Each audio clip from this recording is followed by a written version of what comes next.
Hello, guys. Let me tell you about today's story. Leo Ashwood escaped to the beach to avoid his family's relentless marriage plans, only to accidentally hit the mysterious sea prince, Kaelen Astoria, with a frying pan. What brings as a hilarious rivalry soon turns into an obsessive romance. But beneath the comedy lies a heartbreaking truth. As an ancient conspiracy surfaces, they must confront the past, defeat the enemies who destroyed their life together, and prove that true love can survive even death itself. Chapter 1. Meeting the Pretty Fish. Most people went to the beach to relax. Some went there to tan. Some went there to reconnect with nature. Leo Ashwood went there to avoid being married off by his parents. Unfortunately, he accidentally assaulted a sea god with a frying pan instead. In his defense, he didn't know the extremely handsome stranger lurking in the ocean was a sea god. And if someone had told him that 3 months later the same man would practically move into his life, follow him everywhere, mark him like some possessive aquatic lunatic, and somehow convince Leo's family that they should get married, Leo would have laughed in their face, or cried, possibly both, because honestly, being kidnapped by a terrifyingly beautiful merman sounded significantly less stressful than surviving another one of his mother's marriage lectures. The irony was not lost on him. Unfortunately, at the time, Leo knew none of this. All he knew was that his stake was ruined. In a world where humans and supernaturals coexisted peacefully, everyone knew one universal truth: never mess with the Sea Kingdom. Nobody knew much about the Underwater Kingdom. Nobody knew how large it was, and nobody knew how powerful its rulers truly were. And nobody was stupid enough to find out. Mermaids and mermen could freely walk on land thanks to their ancient magic. Other supernaturals weren't so lucky. If a vampire, werewolf, demon, or witch wanted to breathe underwater, they either had to eat a special type of seaweed that tasted like absolute death, or be bonded to a merman or mermaid through a sacred bite mark. Most chose neither.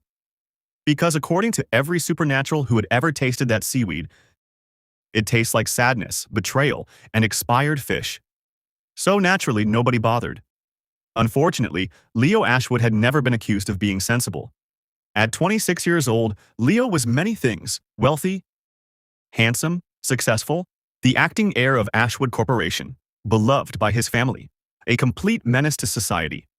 He possessed exactly zero survival instincts. If danger stood directly in front of him wearing a giant sign that said danger, Leo would walk over and ask if it needed emotional support, which was exactly why he currently stood alone on a forbidden coastline known for supernatural activity. His parents had once again started their favorite hobby: trying to marry him off. You're getting older. 26 isn't old. When we were your age, I know. You were married, had jobs, bought a house, discovered fire, and probably invented civilization itself. His mother had thrown a cushion at him. His father had started showing him pictures of eligible candidates. Leo had immediately packed his bags and fled, which was how he ended up standing on a cliff arguing with a stake. Why are you burned? The stake remained silent. I followed the instructions. Silence. I even watched a tutorial. Nothing. Leo pointed accusingly. This is your fault. The stake continued being uncooperative. After 10 minutes of escalating accusations, Leo finally snapped, "You know what? If I can't eat it, nobody can." He grabbed the cast iron pan and hurled it toward the ocean.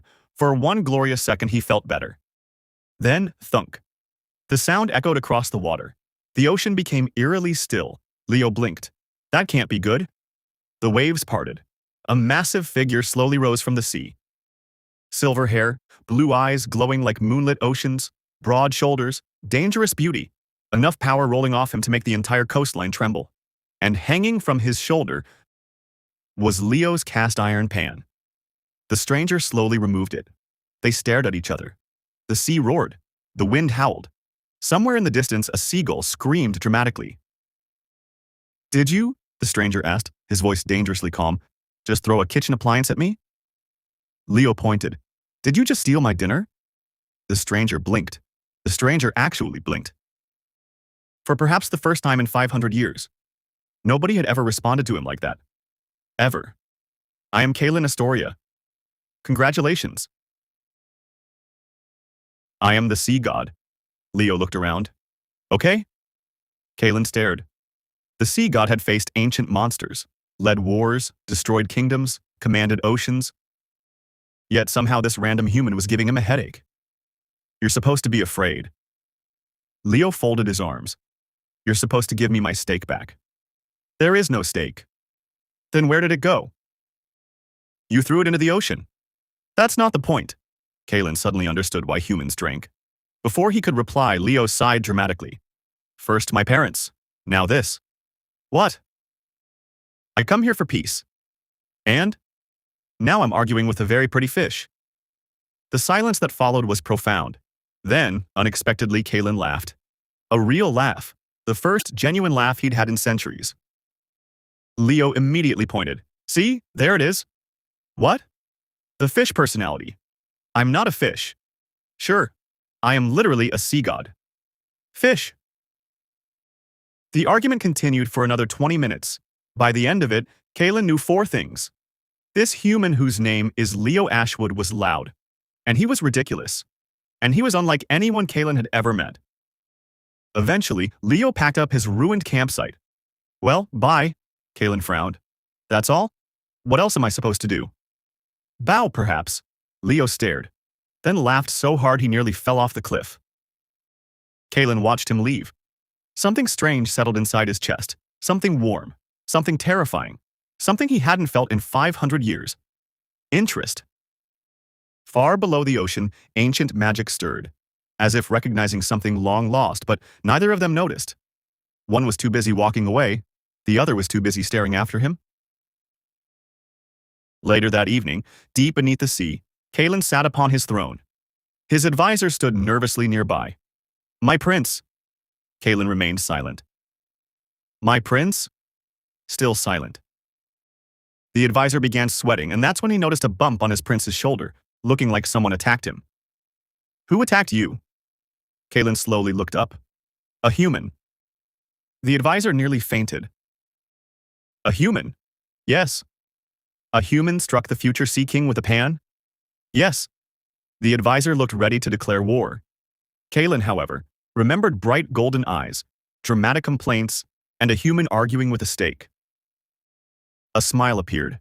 Dangerous, soft, obsessive, entirely unexpected. No. His gaze drifted toward the distant surface. He entertained me. For the first time in 500 years, Kaelen Astoria couldn't stop thinking about someone. Meanwhile, several hundred miles away, Leo Ashwood walked into his family mansion. His mother looked up hopefully. Did you meet anyone? No? His father sighed. Another failed trip. Absolutely. Neither of them noticed the faint shimmer of blue magic lingering on Leo's wrist. Far beneath the ocean, a sea god smiled. And for the first time in centuries, he looked forward to tomorrow. Chapter 2. The world's most expensive aquatic stalker. Leo Ashwood made one very important discovery after returning from the beach. The weirdly attractive man he had assaulted with a frying pan was apparently incapable of leaving him alone. At first, Leo thought it was coincidence. The second time was suspicious. The third time was concerning. The 7th time was definitely stalking. You are following me. Kaelen, currently sitting on a bench outside Leo's favorite coffee shop, slowly lowered his newspaper. No. You literally appeared outside my office. A coincidence. You appeared outside my apartment. A coincidence. You appeared outside my dentist appointment. Kaelen. A very unfortunate coincidence. Leo pointed dramatically. Stalker. Kaelen sighed. 500 years as a sea god. 500 years of ruling oceans. 500 years of commanding monsters. And somehow this human had reduced him to arguing on a public sidewalk. It was humiliating. Unfortunately, Kaelen found himself enjoying every second. Because unlike everyone else, Leo wasn't afraid of him. At all. The first time Kaelen had attempted to intimidate him after their beach encounter, he had dragged Leo into the ocean. A terrifying display of power. The sea had obeyed him. The waves had risen. Ancient magic had surrounded them. It should have been impressive. Instead, my shoes! Leo had screamed. My shoes cost more than your entire fish kingdom. Kaelen had stared. What? My shoes. You are currently breathing underwater. Yes. You are standing in the middle of the ocean. Yes. You should be terrified. Leo looked down at Kaelen's shimmering tail, then at his scales, then back at him. Your outfit is kind of sparkly. It looks like a disco fish attacked a fashion designer. Kaelen had genuinely considered drowning him. He should have drowned him, but he didn't. Instead, he laughed. And that had been the beginning of the problem. Because now he couldn't stop thinking about Leo at all. A week later, Leo arrived at Ashwood Corporation for an important executive meeting. He was half asleep, carrying coffee, ignoring responsibilities, living his best life. Unfortunately, his father was waiting. And whenever his father was smiling, disaster usually followed. Leo. No. I haven't said anything yet. You smiled. His father sighed. Today, we're welcoming our most important business partner. Leo groaned. Another merger? The biggest one in company history. Wonderful. It involves the Sea Kingdom. Leo immediately lost interest. Okay. Then the conference room doors opened, and Leo nearly dropped his coffee. Oh no. Standing in the doorway was Kaelen Astoria. Tailless, walking on his 2 feet again apparently, suit-clad, beautiful, smirking, and looking directly at Leo. Oh yes. The room immediately descended into chaos. Not visibly, but emotionally. Leo spent the entire meeting pretending Kaelen didn't exist. Kaelen spent the entire meeting staring directly at him. The executives noticed, the board members noticed. The assistants noticed, the janitor passing by noticed, everyone noticed. At one point, Leo glanced up, made eye contact, and immediately looked away. Kaelen's smirk widened. Leo wanted to die. Halfway through the meeting, Leo leaned toward his father. Why is he here? His father blinked. Because he owns half the ocean. That's not a business qualification. He's also one of the richest men alive. Oh. Additionally, he's the crown prince of the Sea Kingdom. Leo froze. What? His father looked confused. You didn't know? No. You mean he wasn't joking? About what? The sea god thing. The entire room became silent. His father stared. The executives stared. The assistant stared. Kaelen looked delighted. You thought I was lying? Leo pointed accusingly. Do you know how many people claim to be gods on the internet? The rest of the meeting was useless. Because Leo had just discovered 3 horrifying facts. 1. Kaelen was actually the crown prince of the Sea Kingdom. 2. He genuinely was a sea god.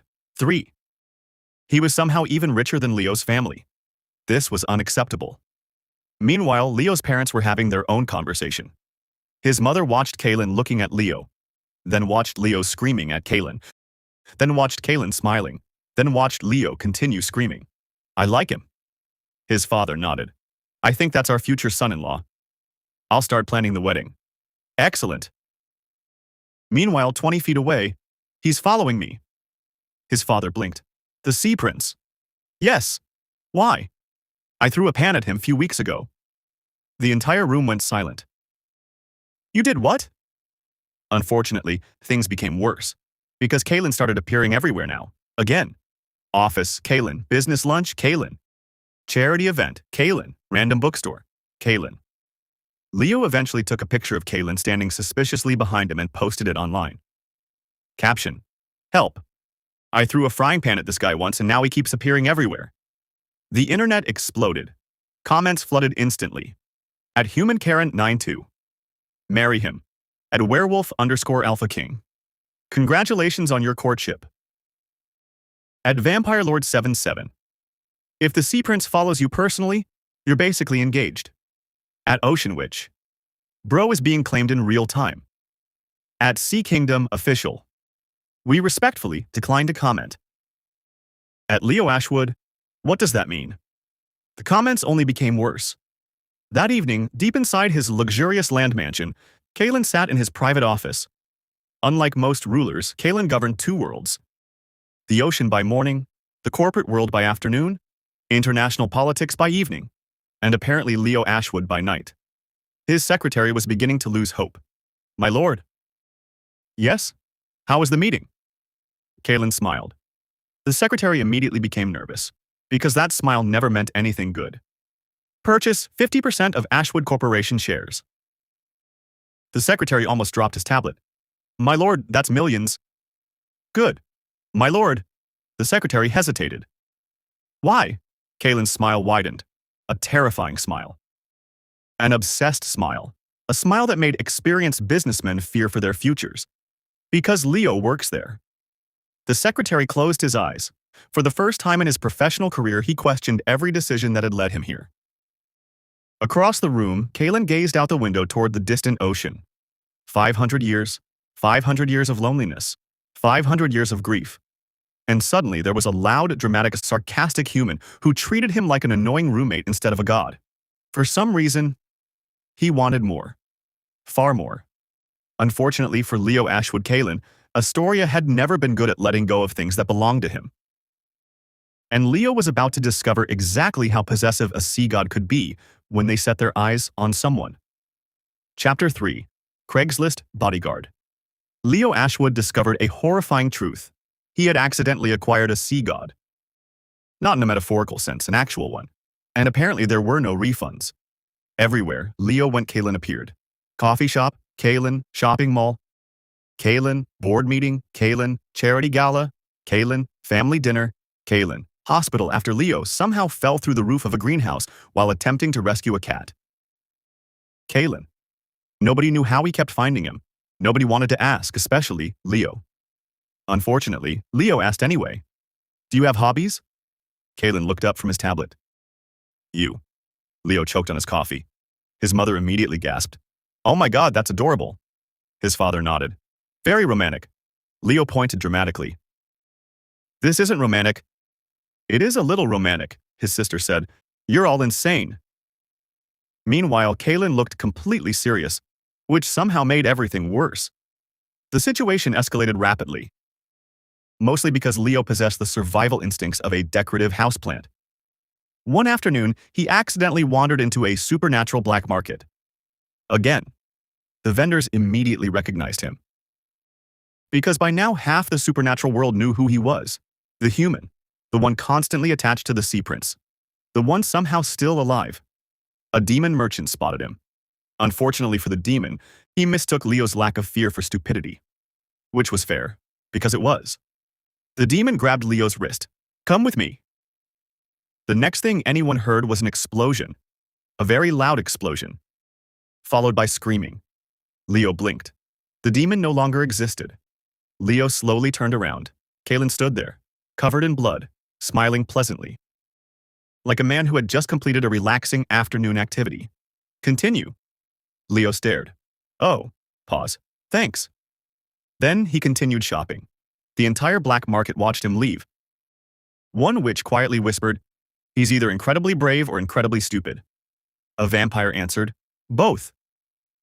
Meanwhile, Kaelen's obsession was becoming impossible to hide. Every supernatural creature started noticing the marks. Beautiful glowing blue scales. Tiny, bioluminescent, hidden beneath Leo's skin. Invisible to humans, visible to everyone else. The message was clear, painfully clear. Property of the Sea King. Nobody dared mention it. Nobody dared touch Leo. Nobody dared even stand too close to him. Because everyone valued their continued existence. Leo remained blissfully unaware. Everyone seems unusually polite lately. His assistant stared at him, then at glowing scales, then at Kaelen. Then back at Leo. A mystery. The next disaster began when Kaelen attempted romance. His first mistake. One evening he arrived carrying a giant pearl. It was larger than Leo's hand. Glowing softly. Worth enough money to buy several countries. Kaelen handed it over. A gift. Leo looked at it. Huh. Kaelen waited. This pearl was formed over 300 years. Neat. It is one of the rarest treasures in existence. Cool. Kaelen frowned. You are unimpressed. Leo shrugged. What am I supposed to do with it? 3 days later, Kaelen discovered exactly what Leo had done with it. He had listed it online, for sale, along with several pieces of ancient sunken gold Kaelen had gifted him. The listing title read, Found some shiny rocks, price negotiable. The supernatural world immediately exploded into chaos. The council launched investigations. 3 underwater kingdoms accused each other of theft. Several governments got involved, and Leo somehow became an international security concern. Again, Kaelen kidnapped him. Technically. 1 second Leo was sitting in his office. The next he was being carried over someone's shoulder. Put me down. No. This is illegal. No. My HR department will hear about this. No. A few hours later, they ended up trapped inside a hidden sea cave while supernatural authorities searched outside. Leo sat dramatically on a rock. Kaelen sat beside him. The cave was beautiful, glowing crystals, bioluminescent water, ancient magic, romantic atmosphere. Leo looked at his phone. No signal. Kaelen blinked. We are being hunted. I know. You are trapped in a cave. Yes. You were kidnapped by a mythological creature. Correct. Kaelen stared. And your concern is Wi-Fi? Leo pointed at his phone. How am I supposed to post? Kaelen seriously considered returning him. The problem was, somewhere between all the chaos, something had started changing. Kaelen noticed it first. The way Leo stopped to feed stray animals. The way he always helped people. The way he secretly paid medical bills for struggling families. The way he pretended not to care while caring far too much. The same gentle soul. The same stubborn heart. The same person, just wearing a different face. Kaelen slowly realized something terrifying. He wasn't protecting Leo because he belonged to him. He wasn't staying because of ancient promises. He wasn't obsessing because of old grief. He was falling in love again. Hopelessly. Completely. All over again. Leo absolutely refused to acknowledge anything. Not the butterflies, not the warmth, not how happy he felt whenever Kaelen showed up, not the gifts, not the sea creatures that now followed him around. Definitely not the way Kaelen's voice calmed him. Especially at night. Sometimes Leo dreamed of things he couldn't understand. Storms, blood, loneliness, someone calling his name. He always woke up shaken. And every single time a soft song would fill the room. Kaelen's siren voice, gentle, comforting, ancient. The nightmares always disappeared. Leo never mentioned it. And Kaelen never asked. Naturally, Leo posted everything online. Picture 1. Leo standing with an annoyed expression while texting. Behind him, partially emerging from the ocean, was Kaelen's massive silver tail. Caption. Guys, I think the fish followed me home. 5 million likes. Picture 2. Kaelen offering him a giant glowing pearl. Leo looking profoundly unimpressed. Caption. Sugar daddy behavior. The Sea Kingdom nearly collapsed. Picture 3. A wanted poster issued by the Supernatural Council. Kaelen's face printed across it. Leo had drawn a mustache on it with a marker. Caption. I improved it. The council demanded its removal. Leo framed it. Meanwhile, at the monthly Supernatural Council meeting, a vampire elder pointed toward Leo's latest photo. Why is the sea prince marking a human? A werewolf alpha looked at the glowing scales, then looked at Kaelen's expression, then looked back. Because he's obsessed. The vampire nodded. Fair enough. Nobody wanted to discuss it further. Because everyone present had witnessed Kaelen destroy an ancient sea monster for looking at Leo too long. The meeting immediately moved on to safer topics, like international diplomacy and war, both significantly less terrifying than an obsessed sea god in love. And somewhere along the way, Leo was also starting to fall in love with Kaelen, but was just too proud to admit it. Chapter 4. The Promise That Outlived Death. For the first time in months, everything was peaceful, which unfortunately was exactly why Leo should have been suspicious. Because Peace and Leo Ashwood had never gotten along, not even a little. One week, his company was thriving. The next week, contracts began disappearing. Investors withdrew unexpectedly. Business partners suddenly changed their minds. Entire projects collapsed overnight. Naturally, Leo's first response was dramatic outrage. I have enemies. His assistant looked exhausted. You've always had enemies. No. Leo pointed dramatically at a chart. These are professional enemies. Meanwhile, Kaelen noticed something much more troubling. Someone wasn't merely sabotaging Leo, someone was hunting him. The first sign that something was really very wrong came when Leo stopped laughing. Not entirely. Just enough for Kaelen to notice. Deals that should have succeeded were subtly failing. Contracts vanished, investors disappeared. Business partners changed their minds overnight. Someone was carefully dismantling everything around Leo. At first, Kaelen assumed it was ordinary corporate sabotage. Then one of Leo's bodyguards was found dead. Then another, then a third. And Kaelen understood. Someone wasn't targeting the company. Someone was targeting Leo. That realization awakened something old inside him. Something vicious. Something that had never truly gone away. Fear. Not fear for himself.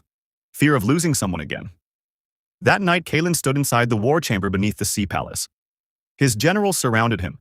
Maps floated above the table. Names, locations, suspects.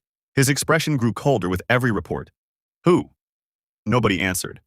The room remained silent. Finally, his oldest advisor spoke. We found traces of abyssal magic. Kaelen froze. The room suddenly felt colder. Abyssal magic? Yes, my prince. For the first time in centuries, Kaelen's hands shook. Because there was only one group in history who used that magic. Only one. The same group responsible for Aurelian's death. 500 years ago. Aurelian. Even now, thinking his name felt like pressing on an old wound. Some pains never healed. They simply became part of you. Aurelian had been human, fragile, mortal, loud, stubborn, always smiling. He had walked into Kaelen's life and somehow treated a sea god like a normal person. No fear, no worship, no hesitation, just love. Pure, simple, terrifying. The kind of love that changes a person forever. Kaelen still remembered the day they met. Still remembered every word, every smile, every laugh. He remembered how Aurelian would sit by the shore and talk endlessly. How he'd sneak food into the palace kitchens. How he'd fall asleep against Kaelen's shoulder. How he'd complain whenever Kaelen became too serious. How he'd smile. Gods. He missed that smile. Then came the day everything ended. The day Kaelen arrived too late, the day he found Aurelian dying. For 5 centuries, that memory haunted him. Aurelian's blood. His shaking hands. The fear in his eyes. The desperate way he reached for Kaelen, and his final words. Find me again. Kaelen still heard them sometimes, in dreams, in storms. In moments when the ocean became too quiet. Find me again. The enemy had told him only one thing back then.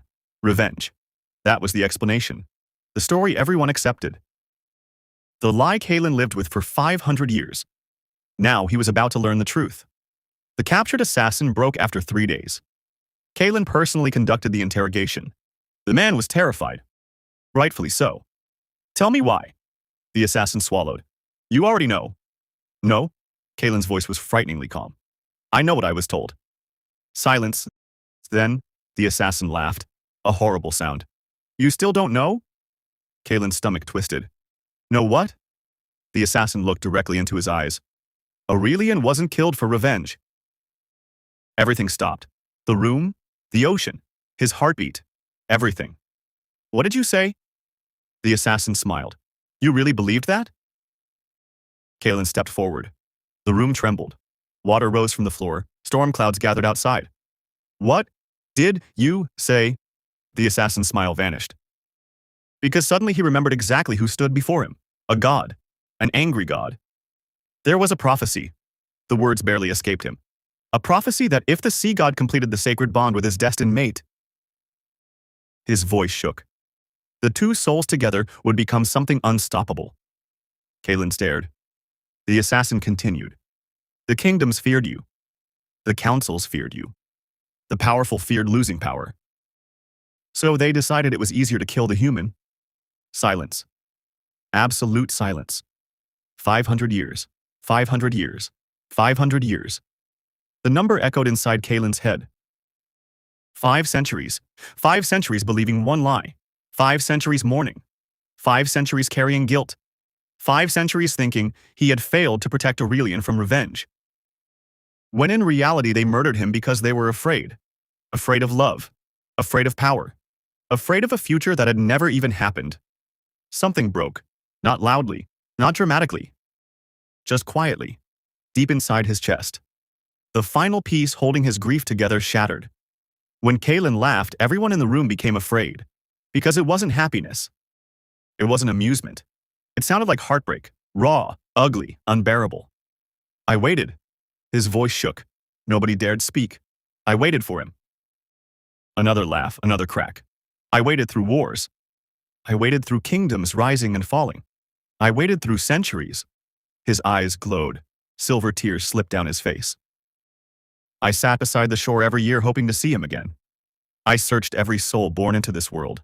I memorized every face. Every word sounded painful, like pulling shards of glass from an old wound. He died afraid, Kaelen whispered. And all this time, his voice broke. All this time, it was because you were afraid of what we could become together. Nobody moved. Nobody breathed. The ocean exploded. The sea god finally went to war. The battle lasted 3 days. The sea swallowed armies. Mountains collapsed. Entire fleets disappeared beneath waves taller than cities. Kaelen fought like someone who had nothing left to lose. Not because he wanted revenge, because grief had finally become rage. The enemy leader stood before him at the end, bleeding, broken, terrified. You loved him that much? Kaelen's answer came instantly, without hesitation, without thought. More than my own life. Then he struck. Every strike carried 500 years of grief. Every wave carried 500 years of rage. Every scream carried 500 years of loneliness. And for the first time, his enemies understood exactly what they had created. But grief makes people reckless, and Kaelen was no exception. By the time the final enemy fell, Kaelen was dying. A blade forged from forbidden magic pierced his chest. The wound refused to heal. His blood stained the battlefield. The sea god collapsed. And for the first time, Leo panicked. Not dramatic panic, not theatrical panic, real panic. The kind that makes your chest hurt. The kind that steals your breath. The kind that reminds you what losing someone feels like, even when you don't understand why. Something awakened inside him. Ancient, forgotten, sleeping. His blood began glowing. Magic surged through him, a ritual he had never learned, a ritual he should not have known. Yet somehow his soul remembered. Leo pressed his hand against Kaelen's wound. Their blood mixed. The world shattered. Memories flooded him, not his, yet somehow his. A different life, a different face. A silver-haired god smiling at him. Promises, love, laughter, a ring, a kiss, blood, screaming, death. The feeling of falling, the feeling of leaving someone behind.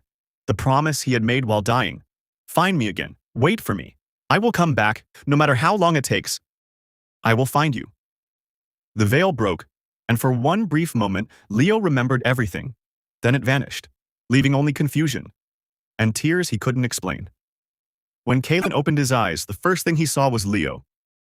Alive, crying, terrified, and somehow exactly the same as he had been 500 years ago. Hope returned. For the first time in centuries. The remaining enemies died quickly. Very quickly. Because nobody was stupid enough to stand between Kaelen and his mate after that. Several months later, Kaelen proposed. The entire Ashwood family cried, immediately. Before Leo even answered. His mother fainted. His father started planning the wedding. His sister began shopping. The family group chat exploded. Meanwhile, Leo crossed his arms. I have one condition, Kaelen smiled. Anything. I want more gifts. Lots more sparkly pearl and sunken treasures. The Sea King laughed. Done. Excellent. Then I will marry you. Leo gave his pretty fish, who is his soon-to-be husband, a toothy smile. And that was how Leo Ashwood accidentally agreed to marry a god. Their wedding was absolute chaos. Half the guests were human, half were supernatural. Several sea dragons attended. Leo accidentally started 3 arguments, 1 food fight, and somehow went viral twice. Kaelen spent most of the ceremony stopping disasters. His family found it adorable. Married life was worse. In the best way possible. Leo remained a menace. Kaelen remained obsessed. Nothing changed. Except now, it was legal. 11 months later. Their mansion was peaceful, mostly. Leo was sleeping, curled beneath blankets, one hand resting over the slight curve of his stomach. The future heir of the Sea Kingdom quietly growing within him. For once, he wasn't talking, wasn't arguing, wasn't causing problems, just sleeping. Kaelen sat beside him, watching. As he always did. His gaze softened. Because moments like this still felt unreal. After 500 years, he was here. His mate, his home, his future. His thoughts drifted backward. To the very beginning. To the first day he saw Leo standing on that coastline. Long before the frying pan. Long before the arguments. Long before the stalking. Kaelen had known immediately. The moment he saw him, his soul recognized him. Aurelian? Leo. Different face, same soul, the same person. Still his, always his, yet Kaelen had tested it anyway, because hope is dangerous. Hope can destroy you. A fish had nipped Leo's finger, or so Leo believed. In reality, Kaelen had taken a drop of blood, placed it upon an ancient pearl. a pearl created for him and Aurelian centuries ago. The moment Leo's blood touched it, the pearl glowed, bright, beautiful. Certain, his mate had returned. And Kaelen had almost broken down right there. 500 years. 500 years. And finally, he wasn't alone anymore. From that day onward, he watched from afar, protecting, waiting, learning, until eventually he couldn't do it anymore. He wanted his mate back, needed him back. And so fate intervened, with a frying pan. In the present, Kaelen brushed a hand through Leo's hair. His voice trembled, just slightly. "I found you," Leo snored. Softly, the emotional moment died instantly. Kaelen stared, then laughed, still a menace, yet his smile never disappeared. Because after 5 centuries of grief, after centuries of waiting, after centuries of loneliness, his home had finally returned to him, and for the first time in 500 years, Kaelen Astoria could finally rest.